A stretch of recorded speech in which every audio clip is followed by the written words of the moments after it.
स्वामी जी, आपने कहा एक भौतिक विज्ञान है और एक आध्यात्मिक सुख है जो केवल प्रभु से जुड़कर ही हासिल किया जा सकता है। लेकिन ये जो खगोल शास्त्र है, इस खगोल शास्त्र के बारे में पुराणों में भी लिखा हुआ है। क्या आप संदर्भों के साथ कुछ समझाना चाहेंगे कि पुराणों में खगोल शास्त्र कैसे लिखा गया है, कैसे समझाया गया है, जो आज हम अपनी जो हम जानते हैं कि एक मार्स है, एक जुपिटर है, अर्थ है, सैटर्न है, इसे हमारा पुराण कैसे समझाता है? हाँ, देखिए, अब 700 साल पहले पाश्चात्य देशों में इतना ही ज्ञान था कि पृथ्वी तो चपटी है और अगर आप बहुत ज़्यादा दूर चले जाएंगे तो नीचे गिर जाएंगे। पश्चात जब लोगों को पता चला ये गोल है, तब क्रिस्टोफर कोलंबस निकले भारत की खोज में और अमेरिका को खोज लिया। लेकिन हमारे यहाँ पर भूगोल जो शब्द आया है, इसका मतलब उनको ज्ञान था कि पृथ्वी गोल है, भू हाँ, यानी पृथ्वी। और भागवत में पूरा निरूपण आया है कि इसमें 7 द्वीप हैं, 7 समुद्र हैं, और ये भी वर्णन है कि इस द्वीप में लोगों की नीली आंखें होती हैं, इत्यादि इत्यादि। और इतना ही नहीं, अन्य लोकों का भी निरूपण है। ये भागवत में लिखा हुआ है? बिल्कुल लिखा हुआ है।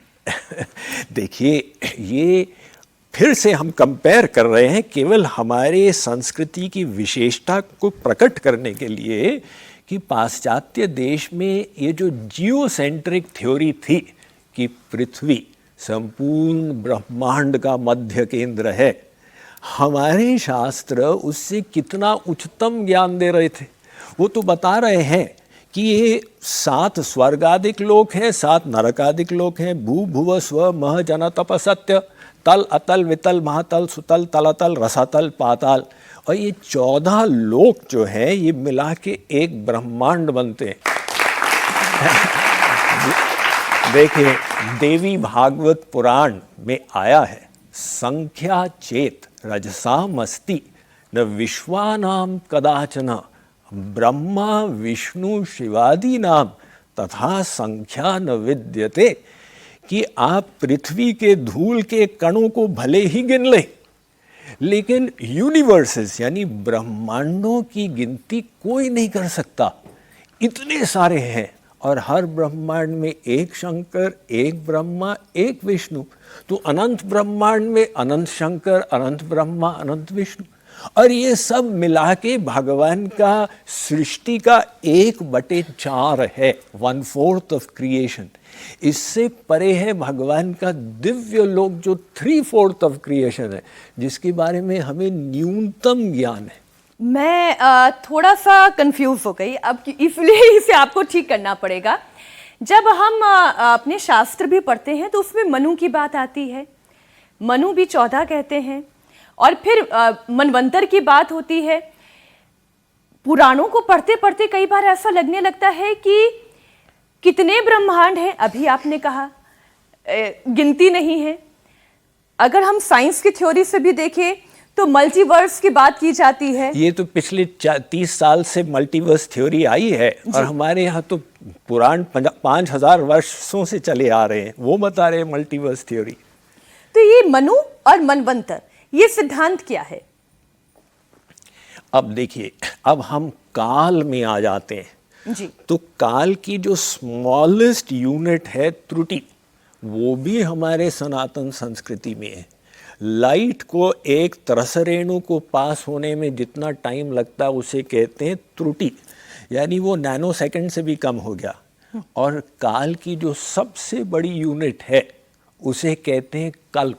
कल्प, हाँ, ये ब्रह्मा जी का एक दिन, अर्थात 4 अरब 32 करोड़ वर्ष। तो हमारे यहाँ जो काल की जो संख्या है वो ब्रह्मा जी के एक दिन, उसके बराबर उनकी रात्रि, और दिन रात के हिसाब से ब्रह्मा जी की आयु होती है 100 वर्ष की। तो प्रत्येक ब्रह्मा जी के दिन में 14 मनु आते हैं, तो हर मनु का एक मनवंतर होता है, और हर मनवंतर में 71 चतुर्युग होते हैं, सतयुग, त्रेता युग, द्वापर युग, कलयुग। तो अभी ये 7वें वैवस्वत मनवंतर में हम लोग हैं। हम हैं 7वें वैवस्वत मनु में। हाँ, वैवस्वत मनु का जो मनवंतर मनवंतर है, हाँ। इसमें 27 चतुर्युग बीत चुके हैं, ये 28वां मतलब चतुर्युग। हम इसको अंग्रेजी गणना के हिसाब से अगर पूछें तो हम कौन से वे वर्ष में हैं?